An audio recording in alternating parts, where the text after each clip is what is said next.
नमस्कार मु सौमित्र लेंका सभापति कल्याण फाउंडेशन विश्व वंदित विश्व गुरु विश्व भातृत्व विश्व मैत्रीर वार्तावह देवभूमि भारत वर्षर 78तम स्वाधीनता दिवस उपलक्षे आपण मानक मोर शुभेच्छा और अभिनंदन।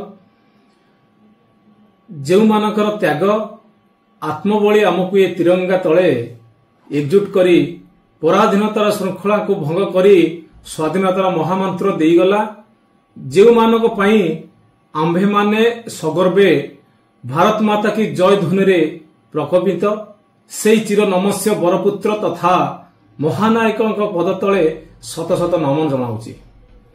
आसंतु हर घर तिरंगा अभियान रे सामिल होई देश प्रेमर दीप प्रज्वलन करी स्वाधीनता दिवसर मशाल जालिबा। जय भारत, वंदे मातरम, जय जगन्नाथ।